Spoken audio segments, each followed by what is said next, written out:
Hi, I'm Dr. Dan Gardner, and I talk about traumatic brain injury recovery. And today I'm pleased to be speaking with Dr. Arnold Purisch, neuropsychologist. Traumatic brain injury recovery. Please like, subscribe, and comment on this video. Welcome, Arnie. Hi, Dan. How are you?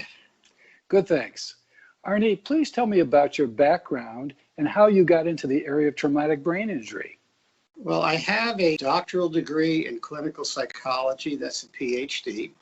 And studying clinical psychology is essentially looking at someone's emotions, their thinking, their behavior, their personality. But there's not a lot of reference to the brain there. So to become a neuropsychologist, I also had to study quite a bit of neurology, the brain, relationships of the brain to emotions and thoughts and behaviors and personality. So that my specialty, my background is looking at people from the perspective not only of their psychology, but also how these different phenomena take place and are produced by the brain itself. Mm-hmm. If somebody says, what is neuropsychology, how would you define it to them? I guess the simple way would be it's brain behavior relationships, but I like to distinguish it from maybe looking at neurology, because you think of neurologists as being the people looking at the brain, and I look at the brain as well. There's quite a bit of overlap, but there's also some critical differences as well. Generally, neurologists are more interested in the physiology of the brain, the anatomy of the brain, looking at any medical problems that arise because of that. And so their focus is, in many cases, less on the behavior and the emotions than it really is much more on what's going on with the brain. So I like to think of them, to use a loose analogy, as if we had a car that's being brought into a shop. The neurologist is sort of the guy that looks under the hood, does the tune-up, decides how he can make the car run more smoothly. If it requires maybe major mechanical repairs, that's where you get the neurosurgeon involved. But ultimately, someone has to take that car out for a test drive. And that's what the neuropsychologist does. It takes what's going on with your brain and it tries to see how you function in daily life. So that if you're having your car backfiring, it's not going to run as efficiently. If you have certain forms of dysfunction of the brain, you're not going to function as well. So we look at those different areas and we try to see how it relates to the brain and in turn how that might impact your daily functioning. I like that analogy, Arnie. So tell me, how is a neuropsychologist different than a psychiatrist or a neuropsychiatrist? Well, again, as with the neurologist, I think that there's a lot of overlap, but there's also important differences as well. So if you have a neurologist, if you have a neuropsychiatrist or psychiatrist, their training is in medicine. They go to medical school. And so by necessity, unless you have special training such as you do, Dan, in psychoanalysis, oftentimes the emphasis is much more along the biomedical model. And so if you're going to a psychiatrist or a neuropsychiatrist, of course they want to figure out what's going on with the brain, but frequently their avenue to treatment will be much more by pharmacology, using various medications. So if you have a seizure disorder, they may give you certain medications. If you have a mood disorder, anxiety disorder, if you have a variety of problems that may be due to things like stroke or head trauma, which we're going to be talking about, there's a number of emotional, personality, psychiatric disorders that can emerge from that.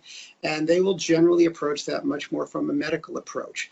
Good psychiatrists, good neuropsychiatrists clearly about the brain behavior relationships, as do neuropsychologists. So that's probably where we overlap. But where neuropsychologists, I think, differ from the medical professionals is that our training is an extensive evaluation of personality and emotion and behaviors and cognition. And we are trained, obviously, to observe these problems from a qualitative or clinical perspective, but also we are trained in a number of standardized tests that take a look at how a person's functioning will be manifest after brain dysfunction, or even in the normal person after something is suspected or is wrong with the brain. I think probably in the general public, people are familiar with things like IQ tests. Okay. Mm-hmm. Or in school, we've had academic achievement tests. Now, what these are, it differs from if I would interview you, do a clinical interview, or a psychiatrist or a neuropsychiatrist would interview you. They're, of course, probing your cognition, they're probing your intelligence, but to a greater or lesser extent, that's really just kind of scratching the surface. When you do something like an IQ test, it takes a couple of hours. It looks at all sorts of domains of intellectual functioning, including many that you simply can't uncover by an interview. When you're psychologists, we always have people do things like trying to put the square peg into the round hole. I'm kidding, of course, but putting together blocks or puzzles, things that you really can't get at just by talking to someone. But then we'll look at vocabulary, we'll look at someone's ability to understand the world. And so that ultimately, after a couple of hours, we have scoured quite a bit of terrain, how one's brain is able to function intellectually. But we go beyond that. We do the same thing with memory. We do the same thing with problem solving and reasoning, perception and language, and so on. So usually the sort of testing we do can take 3, 4, 5, 6 hours. And by that time, I would like to say that we try to leave no neuron unturned. And so in essence, when you ask people to do certain cognitive tasks, you, if you will, light up certain areas of the brain. Other cognitive tasks light up other areas of the brain. And so by giving a comprehensive battery, we try to assess as much of the brain real estate as we can.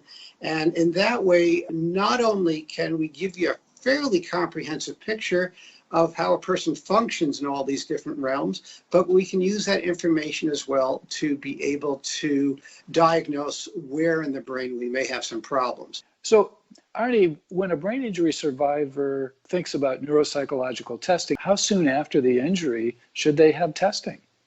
Well, it's not a question of how long after. The issue is, what's the purpose of the testing? Okay. A lot of conditions, when they first occur, tend to be more acute. They tend to affect the brain more. I'm talking about things like strokes or tumors, or again, what we're talking about, traumatic brain injury. Generally, the onset is the worst. There's other conditions, of course, that you get worse over time. So you might have a tumor that continues to grow quickly, and as a result, it's creating more and more damage to the brain and other secondary effects. The person goes downhill.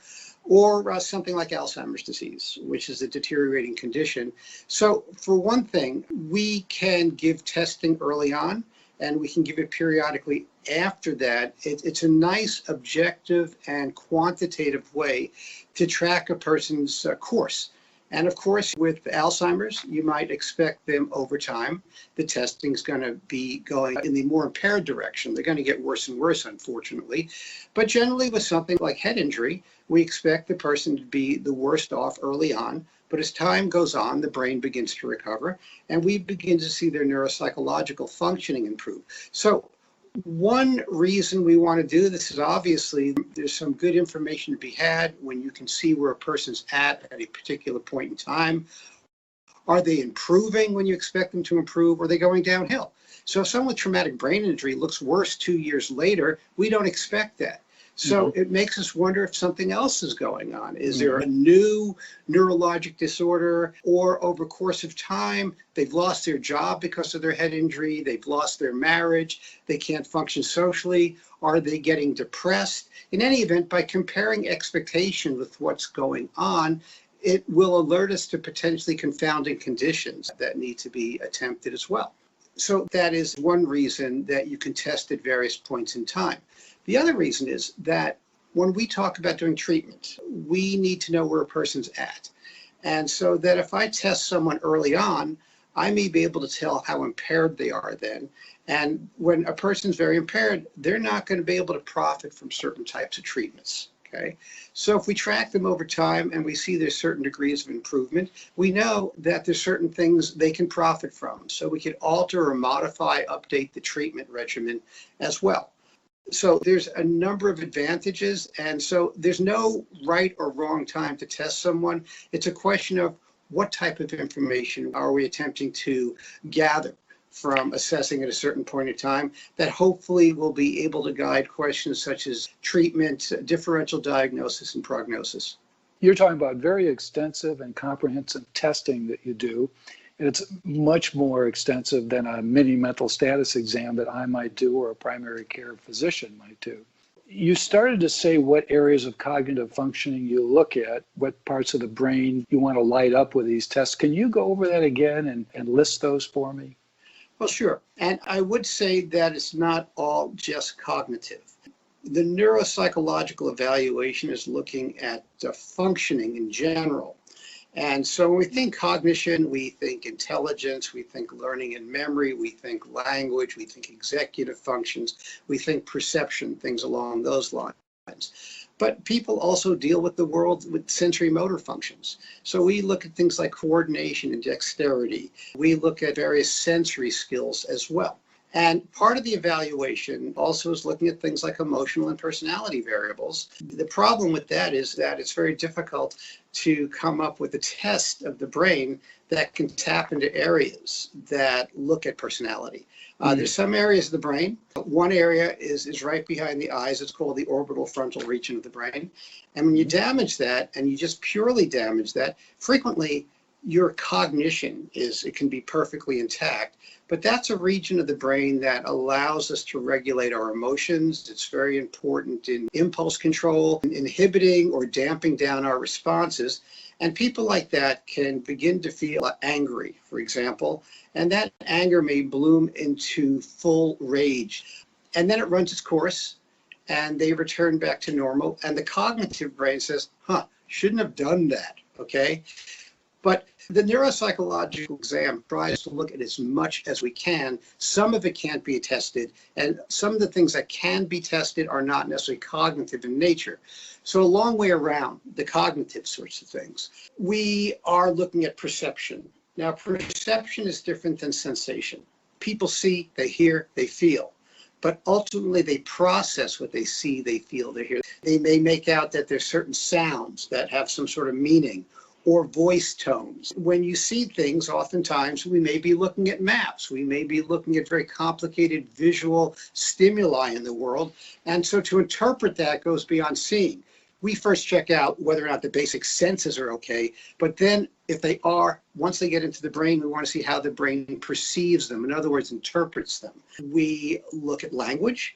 And language could be how well you express yourself, whether you're finding words, whether you can speak fluently, whether what you say is spoken in a comprehensible way. We look at people's ability to comprehend what's said to them. Learning and memory. So we will give tests of learning verbal material, such as like when someone says something to you, how well can you hold on to this information later on? So we have immediate and delayed memory. We look at whether a person has forgotten something or whether they just can't recall it from the memory store. So we call that retrieval versus recognition. So lots of times people can't remember things, but if you give them a little hint, they can. So it's not really a problem with memory storage, but somehow or another, they've forgotten where they've put it. So look at that. We also look at nonverbal memory. So if you're looking at pictures or faces or things along those lines, which happens in daily life, we do the same sort of thing. There's the IQ test we talked about. There's tests of executive function, so problem solving and reasoning. So in daily life, oftentimes we encounter situations that may be a bit ambiguous, we haven't come across before, they're a bit novel, or they may be something we've encountered before, but there's a twist on it. And so the intact and active brain tries to take what it knows to bear upon solving the problem. So we have tests that put people in somewhat novel situations. When we look at intellectual functioning, lots of times we are assessing the sorts of things people have learned through experience. So that if you've had a high degree of schooling, maybe your vocabulary is pretty good, or you're asked facts about what's going on in the world or history, that's pretty good. But it doesn't really touch to a greater extent what happens when we approach situations in the real world that are new or ambiguous, or you've experienced before, but this may be a little bit different twist on it. We ultimately have to take what we know and basically bring that to bear upon solving a situation that we don't know? How do we proceed in situations that are new or ambiguous?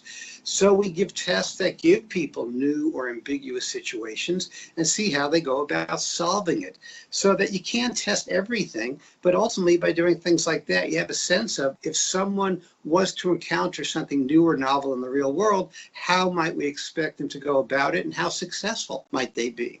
Now, one of the critical things when we look at brain functioning, it's really cognitively, we have sort of a scaffolding. It's in a hierarchical order. So people are in a coma. You're not testing them cognitively. If you've ever been woken up from a deep sleep in the middle of the night, you're just too out of it to really do anything cognitive. If you've had 2 hours sleep the night before, you might be able to function, but you're a lot slower. You lose your train of thought. You feel somewhat muddled. What I'm basically saying is one's level of arousal is very important. And arousal directly relates to how well we can focus, pay attention, and concentrate. So if someone has very poor concentration, ability to focus, they're not going to be able to remember things you tell them because their mind's going to be wandering. So we also have to look at that. So we look at a number of different measures that look at how well they can focus, how well they can manipulate information in their head. Mental math, for example, if you're trying to figure out how much tip should be on something, or you have to figure out how much change you should be getting back, what have you. That is much more of a concentration sort of task. We call that working memory. So we look at things along those lines. And ultimately as well, we're looking at speed of performance, how fast someone does it, because someone who can complete a task that has intellectual demands quickly is doing it differently than someone who can solve the same task, but it takes them 3 times as long. And this is a particular issue when we get into it a little bit more with traumatic brain injury. I can't tell you how many school-age kids I've seen that may have A's or B's before an injury, and then I see them 2 years later, A's and B's, and so you think, okay, anything wrong? They go, well, I'm studying 4 hours a night where I used to study an hour a night, and that has real consequences for daily life. So we call that proficiency. Proficiency is basically how well you do something as a function of how quickly you do it. If you do it very quick, you're very proficient. You know, some smart people sometimes just seem to get things like that, and other people have to mull over it a bit. So we also need to look at not only attention concentration, but also how quickly people could put things together. There's a number of things we look at, not all cognitive, but we certainly do look at a lot of cognitive things. Thank you, Arnie, for that extensive discussion. Can the test results tell us how a person is functioning outside in their daily life? Yes and no. This is something we call ecological validity, meaning that how valid are the test results or the results of the evaluation, how valid are they in predicting functioning in daily life? So for example, if someone does poorly on a memory test, might we expect them to do poorly on memory tasks in the real world? And many times these things do predict, but the critical thing to keep in mind is that the testing situation is a different type of situation than what you might have in any given real world context. Mm-hmm. I might look at, let's just, a mother with a mild head injury who's pretty bright. She comes to my office and I find out that she actually does pretty well on testing, okay? But the testing situation, it's a quiet room, it's one-on-one, I'm presenting one task after another, and she does pretty well. But then she tells me, you know what, I can't maintain my train of thought, I get overwhelmed pretty easily, and I just can't do certain things in the real world. So I could say, according to these tests, everything's functioning pretty well. Now let's fast forward to that night. She's home, she's been tired from testing all day, and she has kids who are 5 and 6 years old, and her husband's just coming home, and she is trying to cook dinner while all 3 of them are trying to get her attention. She's trying to focus on something, she's tired from all day, and you get 3 people nagging her, and her brain just kind of short circuits. That's not the sort of situation that we see in testing. So right. Under those circumstances, what I can tell you is that the person's functioning should be good under a certain set of circumstances. Uh-huh. Now, in a contrary way, sometimes what we see in testing testing is much more demanding than some things in real life. I might find that a person has very poor spatial skills, meaning that they don't navigate their environment, they get lost, they make wrong turns, but they never get lost when they're driving because they use a map, they write down directions, they do GPS, right? So what I'm testing, that they have poor spatial skills or under certain circumstances, but people find ways to work around their problems. Mm-hmm. And so I might not see that then. So the testing gives us a lot of information about the brain. It tells us how a person could be functioning, all other things equal, but then you need to take that into account. The more poorly someone does on testing, the more likely you are to predict they're going to do poorly in real life, okay? But the better they do on testing, the less likely, unless you have something that triggers the problem that may not be relevant in the testing situation. This is why we call it neuropsychological evaluation rather than neuropsychological testing, because the evaluation, we're interviewing the person for quite some time. We're trying to find out how they're functioning in daily life, under what circumstances they fall apart. We find out about their emotions, their behaviors. We're observing them during the testing. Maybe they do fine until all of a sudden they get anxious. And if I gave the same test later on and they weren't anxious, they may do fine. So we might predict that they have potential for functioning fine, but when they get anxious, that undercuts them. So there's a number of variables. Performance is not consistent even in normals across contexts, but even more so with brain injury folks. Good point, that under a certain amount of stress, we all can have impaired functioning. Exactly. So what does the test results or the evaluation results tell us about the extent of recovery and the speed of recovery? Generally speaking, that somewhat depends on more factors than the test results. And we're also talking, when we say recovery, we're talking about various entities that do recover, right? So we're talking about strokes, we're talking about head injuries and things along those lines. So we're talking about course of recovery or course of deterioration, and they could probably inform us in both ways. But generally speaking, a rule of thumb is that in more acute circumstances, like right after stroke or right after head injury, there's certain portions of the brain that are maximally damaged, but because it just happened, that area of the brain or those areas of the brain that are damaged are not the only brain areas that are dysfunctional. These damaged areas of the brain have connections with a number of other areas, and they have a tendency to pathologically inhibit healthy areas to which they're connected. The 25-cent word for that is called diascosis. So early on, you tend to see lots of things impaired on neuropsychological testing. As the person recovers, you begin to see a lot of healthy areas begin to return to normal. You also see the acute metabolic disturbances, the toxic problems in the brain that are much more present early on. Those begin to recover as well. So over time, the generalized cognitive picture begins to lessen and recede in the background. And the more we begin to see certain specific problems stand out, the more we begin to think, there has been a fair amount of recovery already. So the more you see very specific things stand out against a background, areas that look fine, actually in some ways it tells you there's been a fair amount of recovery. And the more that difference is, actually you kind of say the worse the prognosis, right?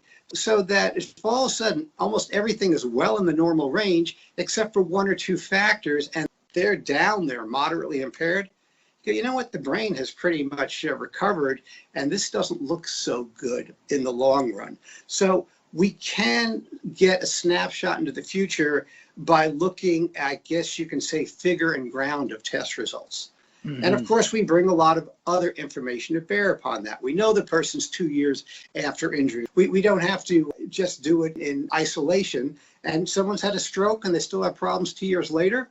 They may still have massive deficits. It may not be this figure ground sort of thing, but chronicity at that point, that's going to be bad too. But we can't necessarily tell that just from the test results by themselves. So Arnie, let's talk a little about brain injury. What is a concussion? Concussion, there's various types of traumatic brain injury. As the name says, that there's been some sort of trauma, usually a blunt trauma, where someone may hit their head on something, usually in an automobile accident, or they get thrown from a motorcycle. And so their head hits something and the brain starts actually inside of the skull.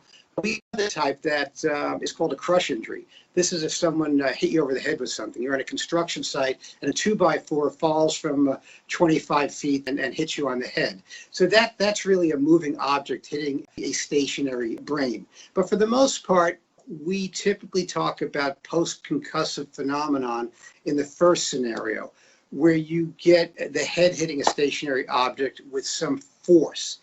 And so the brain is really the consistency, some people have said, of toothpaste, of Jell-O, of silly putty. In any event, it's a lot less dense than the surrounding skull.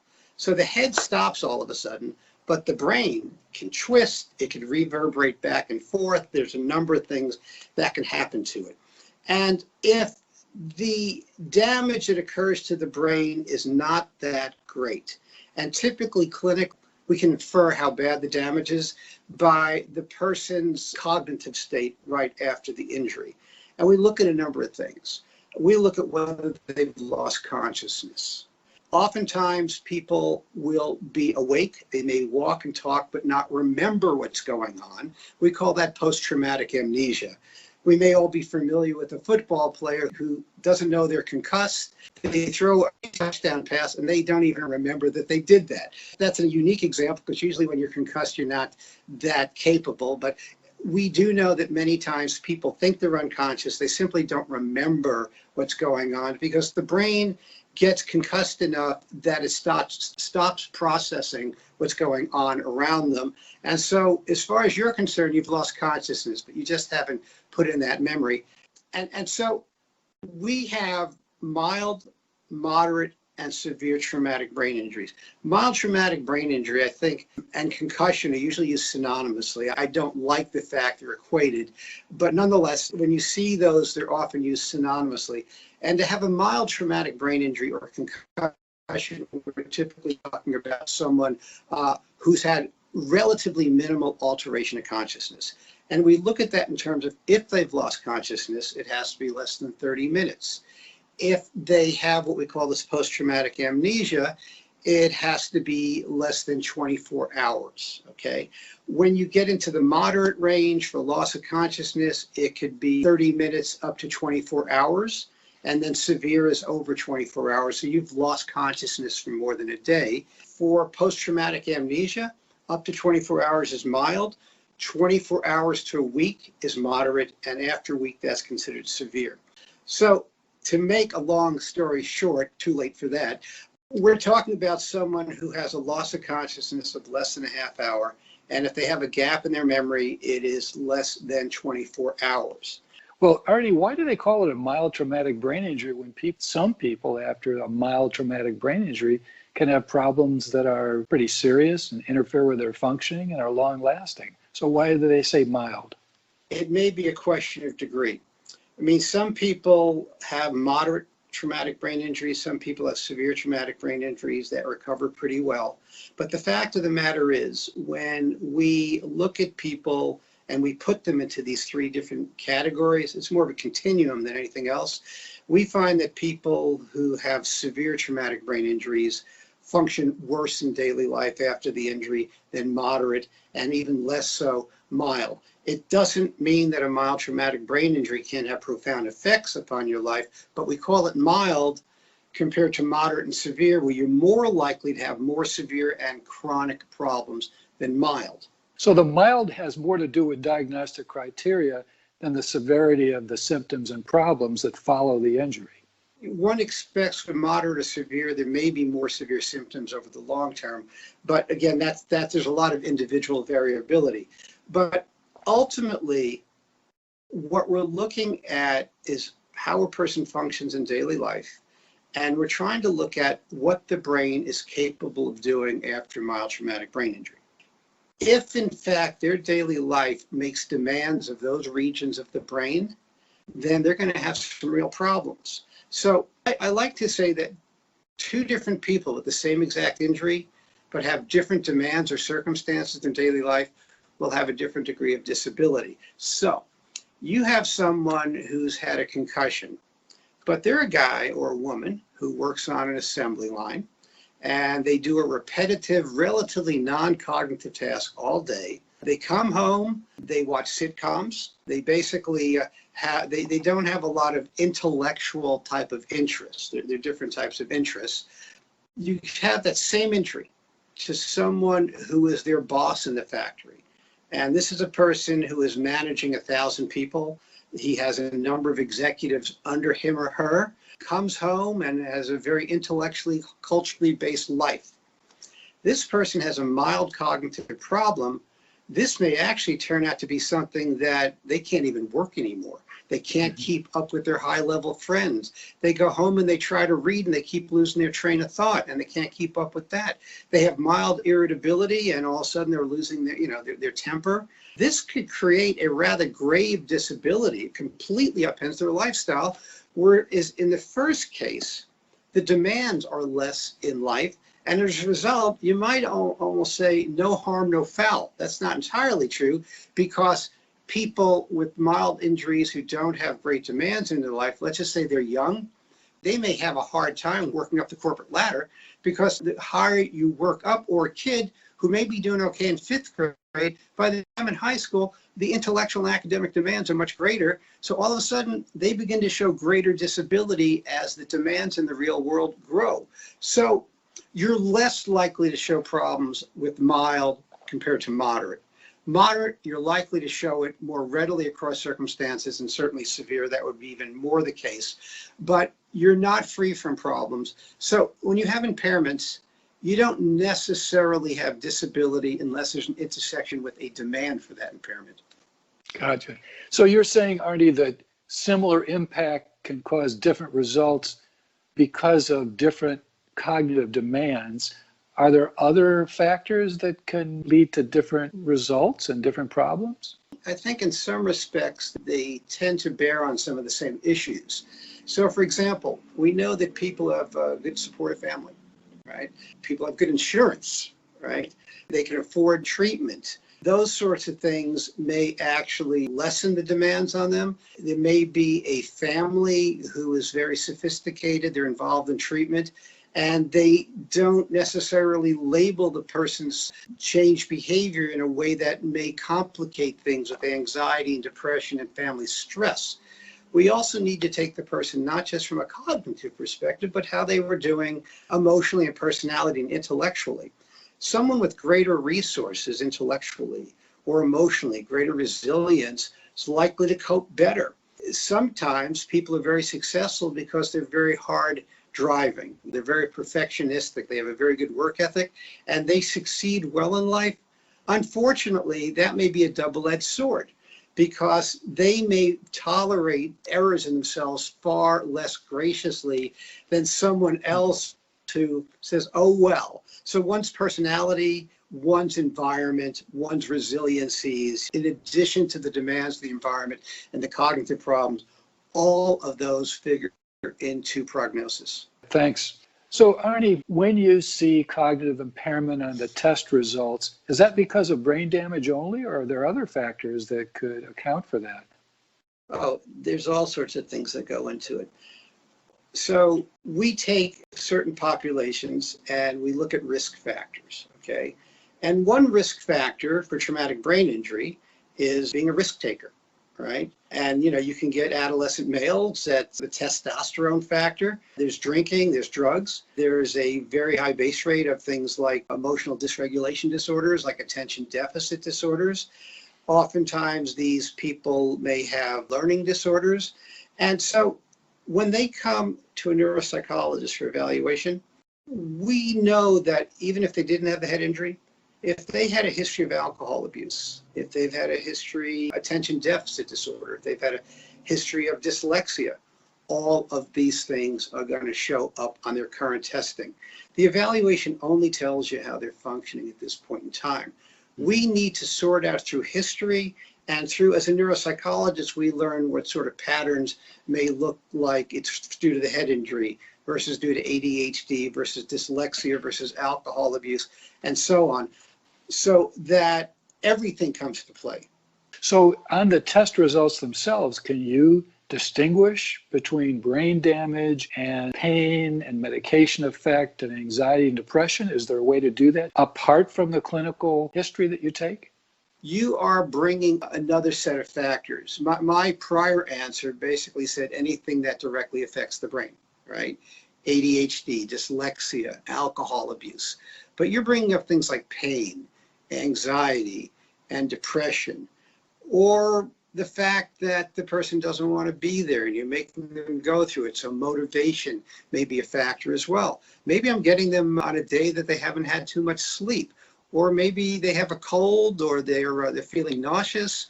Maybe they have significant psychiatric problems. They have paranoid delusions about the tester. Maybe they are, where English is a second language and our tests were not, the scores were not developed in that sort of group. Basically, I can list you a couple of dozen factors that could impact the test results. And one thing we know is that oftentimes when you have emotional factors, they tend to give you inconsistent test results. The example I said before, let's just say I give someone a test of attention concentration and they're anxious. They may do poorly on that. They can't concentrate when they're anxious. But if I give the same test or a very similar test later on and they're calm, they may do fine. The brain generally does not have that sort of inconsistency. If you do well on a certain test that requires certain, you should expect the person more or less to do well on other tests that require the same abilities. And if they don't do well on those other tests, there may be other things those other tests measure that that first test didn't, okay? So we look for consistencies and inconsistencies, but at the end of the day, ultimately we have to say some things simply don't make sense, and we have to just the test results.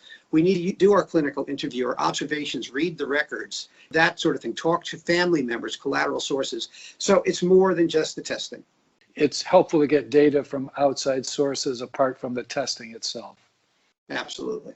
So, Arnie, what's new in the field of neuropsychology? Well, I started in the field in the 1970s. Neuropsychology, I think, as a discipline has its roots in World War II, so back to the 1940s, because we found out that these cognitive tests might actually tell you if there's something wrong with someone's brain. And so you had a lot of soldiers coming back with head injuries or what have you, and you wanted to find if they're impaired. And oftentimes it's too expensive or even too dangerous to do things like pneumoencephalograms or EEGs or what have you, and they weren't that sensitive. But we found that the cognitive tests can actually pick up things. But over the years, the tests have gotten better and better as we've learned more about the brain. And I would say that the field has simply continued to advance in the sophistication of the tests, our understanding of the test results. And of course, as there have been advances in the general neurosciences like functional imaging, like functional MRI, we are beginning to get a much better appreciation of neuropsychological results and what may be going on in the brain when things like CAT scans or MRIs are too sensitive. Neuropsychological results are very sensitive to brain dysfunction. And in the past, the neuropsychologist may be the only one who's saying there's something wrong with the brain because the CAT scans or MRIs were normal. But now that we're looking at things like metabolism of the brain with PET scans and functional MRIs, we are finding out that there are issues with the brain that correlate with the neuropsychological testing. So I would say that the technology is not vastly different other than the fact that it's getting more sophisticated. We're improving. You know, there's more computerized testing that's coming in the field of rehabilitation. They're using more things like virtual reality. And I'm hoping that neuropsychological models begin to guide things like neurofeedback, which is modulating brain waves in the same way that you do with biofeedback. That's very promising. It's been oversold and understudied thus far. But the more we understand about how the brain relates to behavior and emotions, the better models we're going to have for what brain waves to manipulate with neurofeedback. Right. So, Arnie, going back to the different factors that can affect the test results, what about truthfulness? What about if someone's either consciously or unconsciously exaggerating or not telling the truth? How does the testing show that? Okay, so we're talking about neuropsychological testing is what I call client or patient driven, which means that you need the focus and the cooperation of the patient. Not so much for an imaging technique, right? If you're doing an MRI, as long as you keep from moving around, that MRI is going to take a pretty valid picture of whatever area of the body that is being imaged. But if you do neuropsychological testing, and I come across this a lot because I do a lot of medical legal work, that people who are plaintiffs in cases may have a vested interest in looking like they're performing more poorly than they really are. And so I give them a memory test. What's to keep them from performing more poorly than they're capable of doing?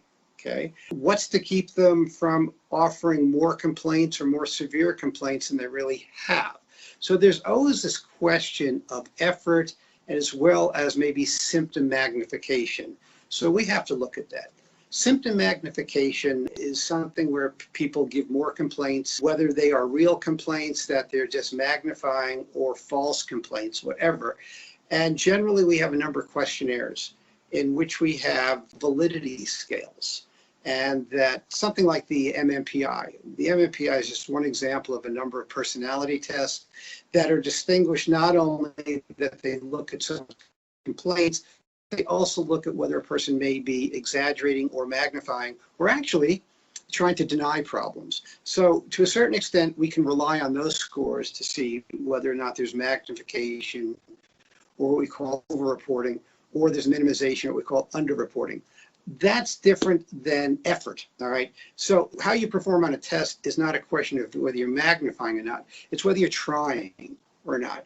And so there are certain things we see in people who are not trying that are patterns that are pretty typical of people who are not trying. And there have been a number of tests that have been developed that capitalize on these principles. And lots of times are referred to tests of malingering, but malingering is nothing that you can pick up from a test. All you can pick up from a test is that someone is not performing up to expectations. Maybe malingering is what the issue is, but maybe, as we talked about before, maybe they're anxious, maybe they're depressed, maybe they're sick. There could be a number of things. So our test results, there are certain test scores, certain test patterns that we could look at that we say, you know what, this person is likely not performing up to their capabilities. But unless you have some very specific patterns that are basically very specific to malingering, all we can do is hope to say that they're underperforming. It's then up to the clinician to put it all together and determine why. I see. So, Arnie, from your point of view as an evaluator doing very extensive and comprehensive testing, do you have any advice for survivors or families or healthcare providers about approaching TBI? Sure. Well, this kind of harkens back to your question on the timing of testing. And I think that giving a person the neuropsychological evaluation at various stages gives you a sense of where they're at then. And this is information that can be fed back directly to caretakers. So they know what's going on, what to expect, not to exceed demand. One of the unfortunate things that happens with traumatic brain injury is something that is oftentimes referred to by the moniker of the silent epidemic, which basically means if you break your arm, people can see that. They will react to you appropriately, okay? But if you damage your brain, and particularly if you have a concussion that in daily life, a lot of people can't even tell there's anything wrong with you, but then all of a sudden you're losing your train of thought, or you're forgetful. Oh, you know, you never listen to what I say, when in fact your mind may have wandered, or, you know, you're being lazy. People tend to be misevaluated by others. Oftentimes they get into situations that the demands exceed their capabilities, so they may go back to work too soon.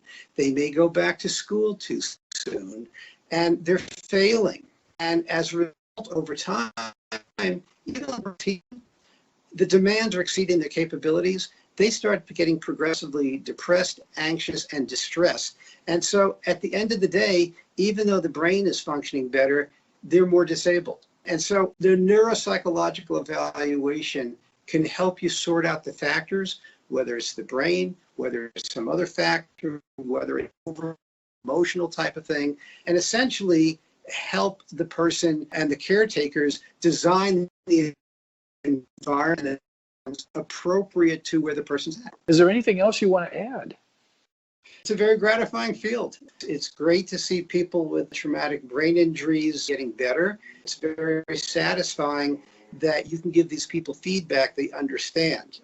Being a neuropsychologist is different than a neurologist because the neurologist is showing people pictures of the brain and they're explaining these sorts of things that are very critical and important for them to know. But as a neuropsychologist, you're kind of hitting them where they're at, who they are. Like I said, I do a lot of medical legal work, and I always tell the people who come and I evaluate, I said, of course you need to show the MRIs, you need to see the neurologist, and the jury has to understand how your brain has been injured. But ultimately, at the end of the day, they're going to want to know, so what? What does this mean? And how does this injury affect you? And as a neuropsychologist, and of course you as a neuropsychiatrist can appreciate, we deal with daily functioning. We're talking their language. We're saying what they can and can't do. They could relate to that. It's very gratifying to be on a person's level and give them information that they can readily identify with and hopefully utilize. Very good. Well, Arnie, I want to thank you for taking the time and effort to talk to me, and it's been very helpful. Good. It's a pleasure. I hope you liked this video, and please let me know in the comments what questions you have and what other topics you'd like me to discuss.